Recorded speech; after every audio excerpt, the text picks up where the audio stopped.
Small minds discuss other people, gossip. Good minds discuss events. Great minds discuss ideas. I was Eleanor Roosevelt. I was also Pauletta's father, my father-in-law. He was a great man. He taught me so much about what being a man really is. I found that nothing in life is worthwhile unless you take risks. Nothing. Nelson Mandela said, "There is no passion to be found playing small and settling for a life that's less than the one you're capable of living." Now, I'm sure in your experiences in school and applying to college and picking your major and deciding what you want to do with life, I'm sure people have told you to make sure you have something to fall back on. Make sure you got something to fall back on, honey. But I never understood that concept, having something to fall back on. If I'm going to fall, I don't want to fall back on anything except my faith. I want to fall forward.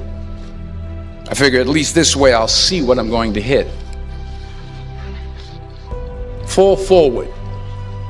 This is what I mean. Reggie Jackson struck out 2,600 times in his career, the most in the history of baseball. But you don't hear about the strikeouts. People remember the home runs. Fall forward. Thomas Edison conducted 1,000 failed experiments. Did you know that? I didn't know that. Because the 1,001st was the light bulb.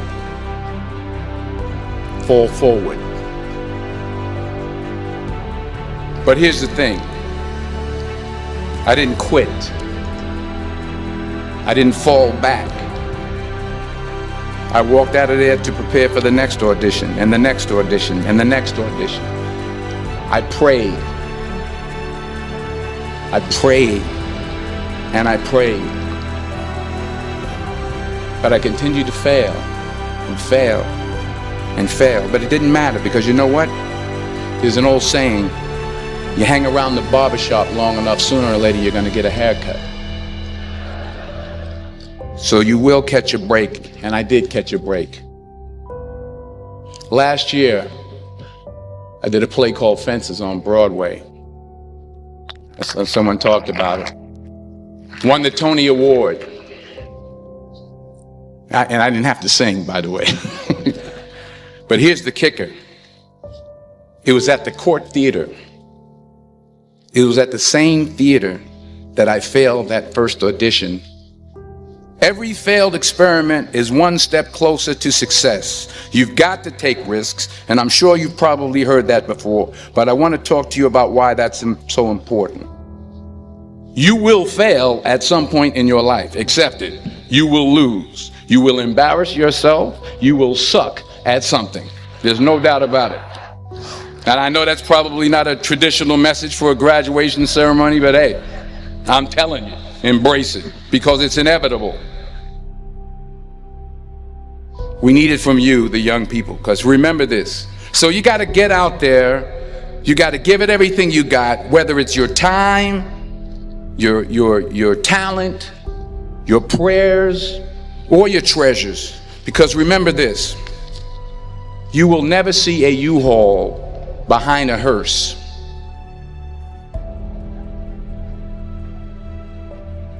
I'll say it again.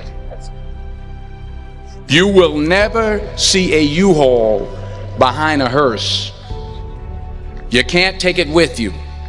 The Egyptians tried it, and all they got was robbed. So the question is, what are you going to do with what you have? I'm not talking about how much you have. Some of you are business majors. Some of you are theologians, nurses, sociologists. Some of you have money. Some of you have patience. Some of you have kindness. Some of you have love. Some of you have the gift of long suffering. Whatever it is, whatever your gift is, what are you going to do with what you have? But do you have the guts to fail? Here's my second point about failure. If you don't fail, you're not even trying. I'll say it again. If you don't fail, you're not even trying. My wife told me this great expression. To get something you never had, you have to do something you never did. Les Brown's a motivational speaker. He made an analogy about this. He says, imagine you're on your deathbed, and standing around your deathbed are the ghosts representing your unfulfilled potential. The ghost of the ideas you never acted on. The ghost of the talents you didn't use. And they're standing around your bed, angry, disappointed, and upset. They say, we came to you because you could have brought us to life, they say. And now we have to go to the grave together. So I ask you today, how many ghosts are going to be around your bed when your time comes? I was a 1.8 GPA one semester, and the university very politely suggested that it might be better to take some time off. I was 20 years old. I was at my lowest point. And then one day, and I remember the exact day, March 27th, 1975, I was helping my mother in her beauty shop. My mother owned a beauty shop up in Mount Vernon. And there was this older woman who was considered one of the elders in the town. And I didn't know her personally, but I was looking in the mirror, and every time I looked at the mirror, I could see her behind me, and she was staring at me. She just kept looking at me. Every time I looked at her, she kept giving me these strange looks.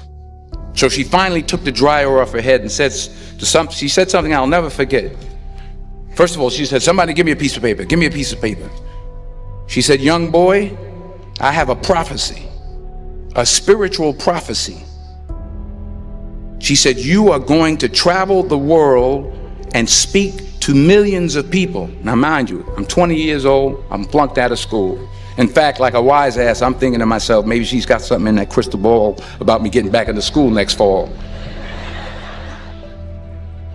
But maybe she was on to something, because later that summer, while working as a counselor at the YMCA camp in Connecticut, we put on a talent show for the campers. And after the show, another counselor came up to me and asked, have you ever thought about acting? You're good at that.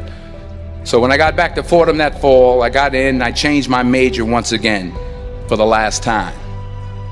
And in the years that followed, just as that woman prophesied, I have traveled the world and I have spoken to millions of people through my movies. Millions who up till this day couldn't see me, who up till this day I couldn't see while I was talking to them, and they couldn't see me, they could only see the movie. They couldn't see the real me. But I see you today, and I'm encouraged by what I see. And I'm strengthened by what I see.